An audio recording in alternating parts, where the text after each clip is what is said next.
Welcome to the Community Health Heroes Show, where we spotlight local organizations that provide much needed health and wellness resources and information so that everyone in our community can strive to live healthier, happier, and longer lives.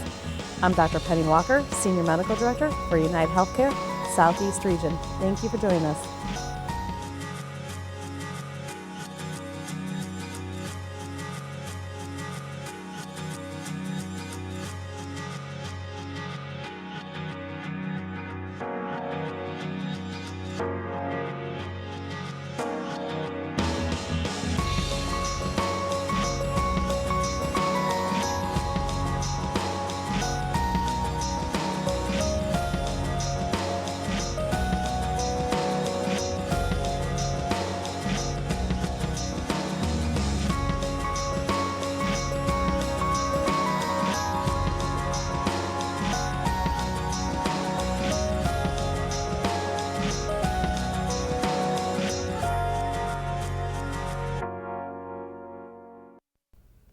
And while our thoughts are on turkey dinners with all the trimmings and holiday shopping, many people are also starting to think about their New Year's resolutions. You know, all those things like losing weight, exercising more, and quitting cigarettes for good this time.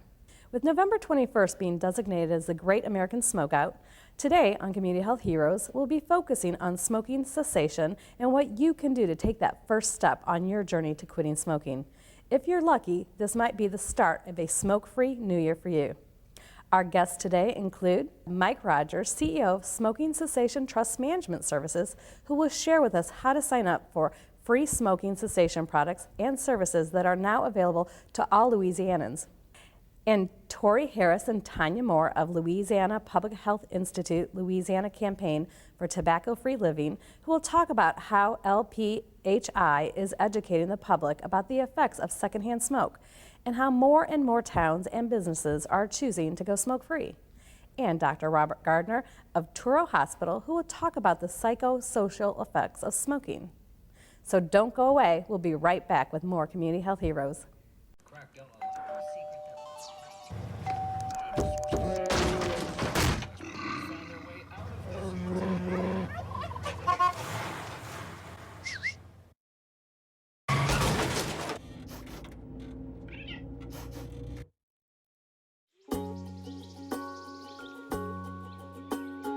Getting closer to nature can get you closer to your family. 2 outs with a runner on first base. Now the big guy comes up at bat, hitting .342 with 92 RBIs and 36 homers. First pitch is fouled to the back.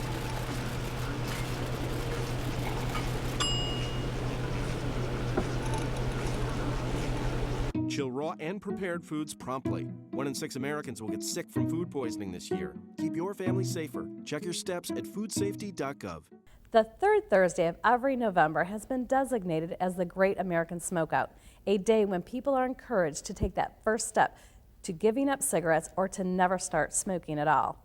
As a leading cause of cancer and death from cancer in the United States, cigarette smoking and exposure to tobacco smoke causes more than 440,000 premature deaths each year. Here today to tell us about the Smoking Cessation Trust and how Louisiana citizens can sign up for free products and services is Mike Rogers, CEO of the Smoking Cessation Trust Management Services. Thank you for joining us today, Mike. Can you tell me a little bit about your trust? Sure. The trust was, well, the Smoking Cessation Trust is a trust that was created from a court judgment here in Louisiana that was a class action suit from the 90s that went all the way through to the Supreme Court and got cleared and finally got funded by the tobacco companies. They lost a product liability case, only product liability case they've ever lost, as far as I know, to date. So what they were ordered to do was to repair the damage, so to speak, to the Louisiana population from them spending 30, 40, 50 years advertising and trying to convince the public that smoking wasn't hazardous. And so the court found them guilty of basically misleading the public into buying cigarettes, and they were ordered basically to repair the damage, and that's how the trust was funded. So with November 21st being the Great American Smokeout, what are some first steps a person who smokes can take? Well, based on looking at what our membership does, we have about 7,000 members to date. We've been working this for about a year. I can say probably the most important thing they could do is get professional help. I saw a statistic just yesterday that suggested that over 60% of smokers generally will try in a year, but they'll try by themselves. It results in failure most of the time. It's not an easy thing to quit, so I recommend they get professional help. Our program pays 100% of the cost of that once they qualify for membership in the trust. Or it's technically it's a class action, so they qualify and get approved by a judge to participate in the class. And through that class, they are able to get services for smoking cessation reimbursed or paid for by the trust. So what does somebody have to be eligible to have reimbursement from the trust? Well, it's real simple. You have to live in Louisiana now, and you have to continue to live in Louisiana to get the benefits. And you have to attest on an application to us that you began smoking cigarettes prior to September 1st, 1988. So 1988. That's it. That's all the rules there are. Now, your application, when you fill it out, asks you, your name, your date of birth and such, so we can identify who you are. And we do validate that you live in Louisiana electronically against some of the credit bureau kind of things that are out there. But in that application, every single one of them goes to a real live judge with a robe and a gavel, and he approves you or disapproves you, and that's the only criteria that he applies. Okay. And the court, the original judgment, ordered him to err in favor of participation. So if there's any question at all, any uncertainty about your application, he's going to approve you.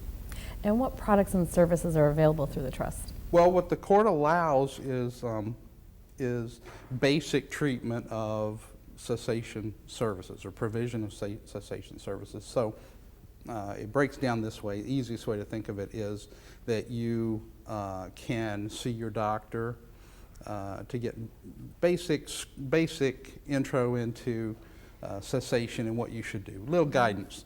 That doctor is going to be a busy person, so they're generally not well equipped to treat you necessarily, but what they're going to do is point you to the right resources to help you. They're also the person who's probably best suited to give you a prescription if you need drugs. The program covers all of the medications that the U.S. Public Health Service tobacco treatment protocol, it's a mouthful, tobacco treatment protocol says is appropriate for tobacco treatment. We also cover Chantix in addition to that, and then we cover quitline services and group counseling or individual counseling. So the best thing you could do is see your doctor, have them, if it's right for you, get a prescription to help you do it. Statistics say the best thing for you to do is get into a group counseling program and take the medication, and that will improve your chances by a lot of being able to quit. And statistics show that most people try to quit over and over and over again. Are there limitations to how many times somebody can be enrolled or seek services from your program? Well, there are, but not like you would think. I'll say it this way. As long as you're a qualified member of the trust, you can continue to try to quit, and we'll continue to pay for it. There are annual benefit limits. Those are driven more by some of the studies and things that are out there that suggest you won't benefit from too many repetitive tries. So what we do is we allow basically 120-day cycles every year. So that gets you, 6/8 or 2/5 of the way through a year. And then we sort of make you take a little break, and then if you want to start again, start again. You get 2 more next year, and get 2 more the year after, and 2 more the year after, and we have roughly 9 years left on the program. It was originally a 10-year program. So we will cease to exist sometime in the middle of 2022. Okay. And how does our public get more information on how they can get more information on your program? Well, the best thing to do is go to our website. They can find it at smokefreela.org. Okay, smokefreela.org. Okay. Yep. And that's the best way for them to find it. It's got all the basic information. They can apply right there on the website. Several of the hospitals that we work with in Louisiana, and I should say this, we are we started with the highest population in Louisiana, and we're spending our efforts working toward the lesser populated parts of Louisiana. So we started in southeast Louisiana, and we're working our way across the state. So what I'm going to say is a little bit weighted towards South Louisiana, but Ochsner has a program and they have all the material. West Jeff works with us and has all the material. Very active program at West Jeff. Slidell Memorial is just starting one. Mary Bird Perkins up in Baton Rouge is active with us. We're getting ready to sign a contract with Baton Rouge General Hospital. They have a very active program. And then we are working with Our Lady of the Lake and Mary Bird Perkins sort of jointly on the bigger population at the lake. But it's available throughout the state of Louisiana. It is, and all you have to do is, in order for us to cover the cost, you have to go to a participating provider in the Gilsbar 360 PPO network. Okay. That was just the easiest mechanism for us to assure that we could get qualified providers under contract. Is there anything else you'd like to share with us about your trust? No, that's it. I mean, we want you to try, we want you to get help, and don't do it by yourself. That sounds like good advice. Well, thanks, Mike, for joining us today and providing this valuable information. Thanks for having me. And stay tuned. We'll be back with more Community Health Heroes. When you have a hole in your neck, don't face the shower head. Suction out your tube before you eat. Crouch. Don't bend over. You don't want to lose the food in your stomach.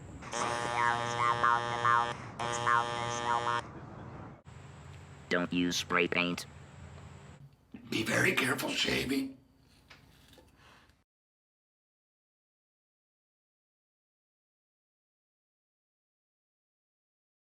Addiction is marked by the repeated compulsive seeking or use of a substance despite its harmful effects and unwanted consequences. Here to tell us more about smoking addiction and what people can do to quit is Dr. Robert Gardner, a psychosocial oncologist with Touro Infirmary and manager of Touro's I Can Quit Smoking Cessation program. Thank you for joining us today, Dr. Gardner. Can you tell us a little bit about your program and how somebody can quit smoking and a little bit about smoking addiction? Yeah, I think one of the things that we recognize is that the most successful approach to quitting smoking is using a nicotine replacement therapy a lot of times for people, and also getting into a group or individual program where you work with someone to help address the psychological and emotional and behavioral aspects of quitting.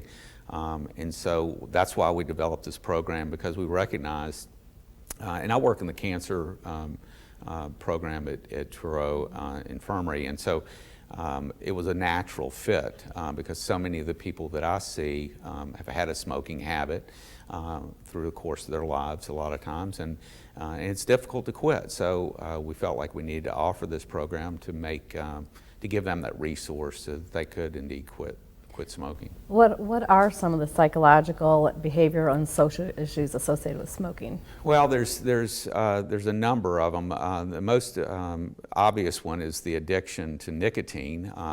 And when we look at addiction and look at habit formation, one of the things that we recognize is people follow routines. And in doing that, the thing that really drives or motivates them to continue that routine, and in this case continue to smoke, is the cravings. The nicotine kind of drives that. And so we talk about addiction, and certainly we know that that's a big part of this, the nicotine addiction. But at the same time, there are behavioral aspects that really kind of help drive and motivate people to continue to smoke. For example, if somebody gets in their car in the morning and they're driving to work, a lot of times they're alone, and that's the time when they'll light up. When you ask them later, do you remember smoking that cigarette in the car on the way to work this morning? And they very likely will say, well, no, I really don't. I don't remember lighting up, because it's such a habit. And so habit formation is driven by, certainly in this case, nicotine addiction, but also just the behavioral aspect. And they're used to doing certain things, smoking at certain times of the day and under certain circumstances. And addictions can start very early. At what age should a parent become concerned, and what kind of signs should a parent look for? Yeah, I think a young adolescent, their brain's still forming up until age 18 maybe, or even a little bit longer, and so we know that addiction can form earlier than that. But the real key is just being aware of what your child is doing and who they're hanging out with, what kind of behaviors they're engaged in. If they smell smoke on their clothes, that's certainly an indication of that they're likely to be smoking. And from the addiction standpoint, we do know that people develop, young adults develop addiction in the adolescent years. Can it be reversed? Certainly, but I think the real message is to address it as early as possible and get them into a program where they can get the help that they need. What kind of behavior should a parent look for? Certainly just recognizing, again, the fact that if they smell smoke, in this case in terms of smoking, if they smell smoke on their clothes, if they recognize or see them kind of sneaking out, getting away from, and going off kind of maybe in the backyard or somewhere else. I'll never really forget. Changes in behavior. Yeah, I remember it was interesting when you mentioned that. I thought about my next door neighbor when we lived in Lakeview before Katrina, and my next door neighbor, her son was I think around 15 at the time, and he would sneak smoke. So he would literally open his bedroom window and smoke and blow it outside, and I would catch him because I could see him, and I would bust him. And of course, he would drop the cigarette, and I'd pick it up and put it out. But it was, I think, again, it's just paying attention, just using good common sense and recognizing, if they're up in their room, what are they doing? If they're out with their friends, what are they doing? And that's, a good idea for any parent. So tell me a little bit about your program. It's a 4-week program. Yeah. How do you address smoking cessation in this program? Yeah, it's called I Can Quit. It's a 4-week program to help people succeed in quitting smoking forever. And so the idea of this program is really, I kind of pulled from the American Cancer Society program. The Mayo Clinic has an online program. The American Lung Association. I looked at a variety of different programs that have been very successful in helping people, and I tried to kind of assess what are they maybe missing that I could incorporate into a program like this. And one of the things that this program is really designed to do is not just look at quitting smoking, but also look at your overall, from a very comprehensive standpoint, look at your entire lifestyle. So using this as an opportunity not only to quit smoking, but also to maybe begin exercising, or to begin eating better, or to improve your relationships. So we really kind of address it in a much more comprehensive way. And so it takes a little bit, I found it takes a little bit of the pressure off of the participants, because they feel like, well, I can quit smoking, but I can also add all these other things to my life. And one of the things we know about doing something as monumental or as challenging as quitting smoking for a lot of people, it's when they lose the pleasure of quitting and not smoking, they have to find it somewhere else. And if they don't, they'll likely go back to smoking. So that's where we spend a great deal of time in trying to help people identify what is it that I could begin doing that gives me pleasure, gives me a sense of purpose, and instead of smoking, and it seems to really help. What are some examples of substitutions for smoking? There's a lot of things. I think exercise is a natural one, and for a lot of people, I do encourage them to, when they develop their quit plan, and that's really what the main focus of the first couple of weeks of this program is helping them develop a quit plan. So what are the obstacles, identify those, but also what are those pleasurable activities that I would like to begin doing? Where can I find some enjoyment and pleasure and a sense of purpose, and add that to this quit plan? So exercise being one, a natural one. Not going to food for comfort, which is a kind of a tendency for a lot of people, and naturally so, because it's an oral kind of thing. It simulates a lot of times what people do when they smoke. But eating the right kind of food, maybe cooking your food instead of just going out and buying it. Really get engaged in their life in a different way. And it's been kind of an interesting transformation to watch what people do. Not only do they quit smoking, but I try to stay in touch with them. I encourage them to stay in touch with me. And the phone calls that I get is, Robert, I've lost weight, and I'm feeling better, and I've improved my relationships. And so it goes well beyond just quitting smoking.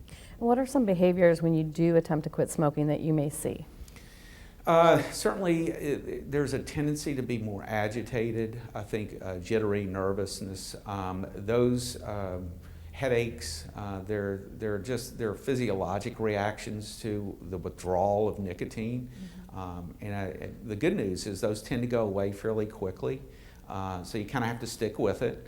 I remember I used to drink a lot of coffee and Cokes and the like, and a lot of caffeine. And I remember when I quit, I had a headache for like 2 or 3 days. So it kind of simulates that. And so consequently, you really kind of have to stick with it. That's where nicotine replacement therapies come in. Kind of helps ease that withdrawal period and makes it a little more tolerable for people so that they can focus on the behavioral aspect of it.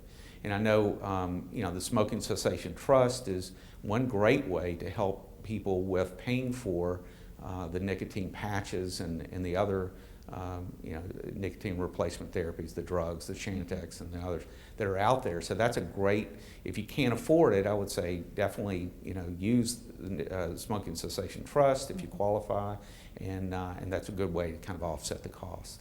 And are there socioeconomical conditions that may lead to addiction or impact addiction?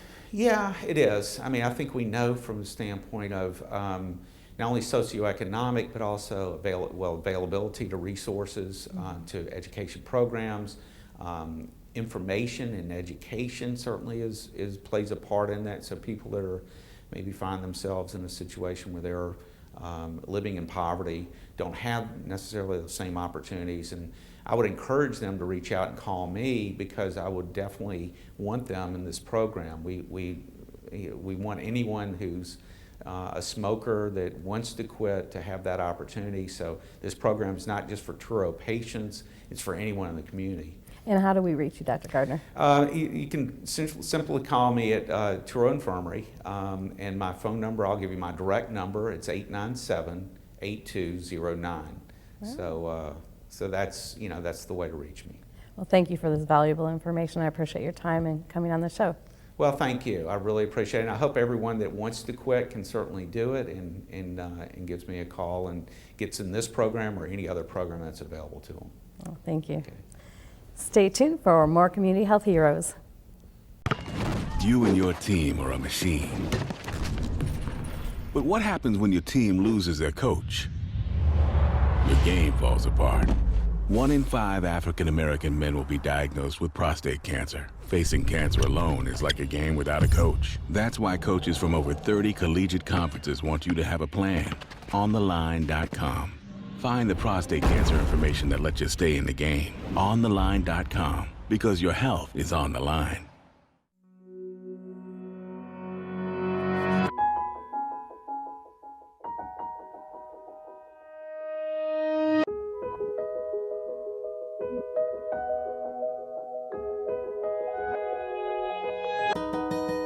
For those dealing with the daily struggles of caring for a loved one, we hear you. That's why AARP created a community with experts and other caregivers to help us better care for ourselves and the ones we love. Our next guests envision a healthier Louisiana through 100% tobacco-free living. Here today to talk about the Louisiana Campaign for Tobacco-Free Living, or TFL, are Dr. Tori Harris, Division Director for Community Health and the Louisiana Campaign for Tobacco-Free Living, and Tanya Moore, Associate Director for TFL. Thank you for joining us today on the show. I'd like to first start with Dr. Harris. Could you tell me a little bit about TFL? TFL is a statewide comprehensive program supported by the Louisiana Cancer Research Center. And it is to reduce smoking prevalence, tobacco use and initiation, and secondhand smoking exposure. Well, thank you. It's a very informative program.